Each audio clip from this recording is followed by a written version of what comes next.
Welcome back to India This Week.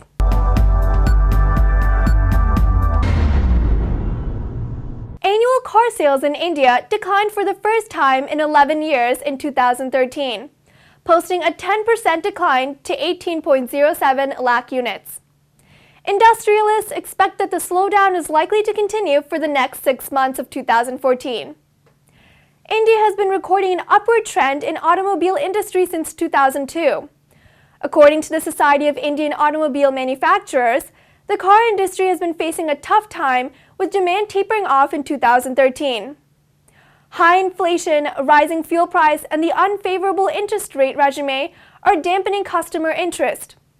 Due to lack of mining activities and stalled infrastructure products, demands for commercial vehicles are badly hurt. However, two-wheeler segment posted a 4% jump in 2013 to 14.35 lakh units. Srinagar in northern point of India continues to freeze, and as a result, Jammu-Srinagar highway closed once again. Certain parts of Srinagar Valley has received 1 to 2 feet of snow. District traffic has been affected as Jammu and Kashmir highway has been closed again. The snow is attracting a lot of tourists, with a large number of tourists going for skiing in Gulmarg area. Defense Ministry and CBI officials questioned middleman and Swiss businessman Guido Shahukh in the 3,600 crore Augusta Westland chopper scam in Italy. According to sources, Shahukh has refused to answer any specific query about the scam. On allegations of a bribe, Indian Defense Ministry has cancelled the order for VVIP helicopters from the UK-based Augusta Westland. The businessman claimed that no money was paid as bribe to Indian officials, and added that details of the transactions have been mentioned in the account books of Finmeccanica.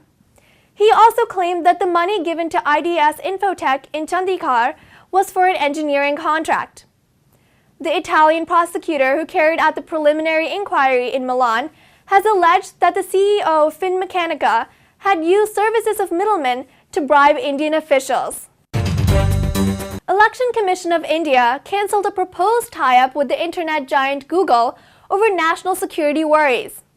Google had proposed a project to facilitate voter services ahead of Lok Sabha elections.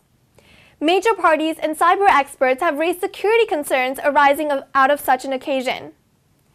Google had proposed to provide electoral lookup services for citizens to provide better electoral information services and to use its search engines for voter facilitation. Questioning the Election Commission's move, a group of cybersecurity experts had written to the panel amid concerns over sharing of vital data pertaining to Indians to a foreign company. Electronic equipment manufacturer Sony said it plans to make India a bigger market than Japan. Sony is targeting a big sales push that may see the country overtake its home base of Japan. The launch of a new range of Xperia devices in India has given a new boost to the company in India. China, the US, and Japan are the first 3 markets for Sony, while India stands 4th. In 2013, Sony gained market share from 4 to 10% in smartphones, and now targets up to 20 to 25%. Currently, Samsung has a market share of 30% in India, followed by Micromax with 25%. In flat panel television segment, Sony is competing with Samsung. Minister of External Affairs Salman Khurshid has exhorted the overseas Indians to become India's best ambassadors to spread and popularize the country's values, beliefs, culture, and heritage overseas. Khurshid called upon the delegates of the Pravasi Bharat Divas to be active in social networking to enable India to build its brand name and image so that deeper economic engagements are concluded with overseas economies, irrespective of their size. Sibal said the present inspirational India will begin to inspire the remaining part of the globe by 2025, as it will have 90 crore people in the working age population. Sibal said that by 2020, 60 crore Indians would have migrated to large cities, embracing latest technologies with the best education at their command. This would create windows for them to unleash their potential and make India a hub to interact and interconnect with the rest of the world. Before we close, the highlights of the week once again. Khobragade, India's Deputy Consular General, reached back home late on Friday night. Manmohan Singh says the Indian expatriate community's contribution to India has been invaluable. The new world-class Terminal T2 at the Chhatrapati Shivaji International Airport in Mumbai is open now.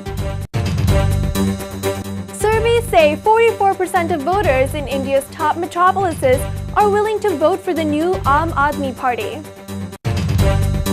India introduces No India program for young persons of overseas Indians. Annual car sales in India declines for the first time in 11 years in 2013.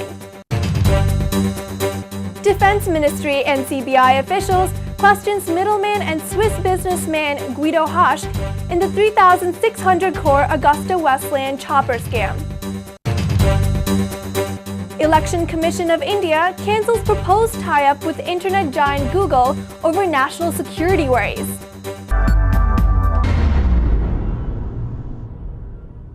That's all for this week. I am Lisa Thotamari signing off.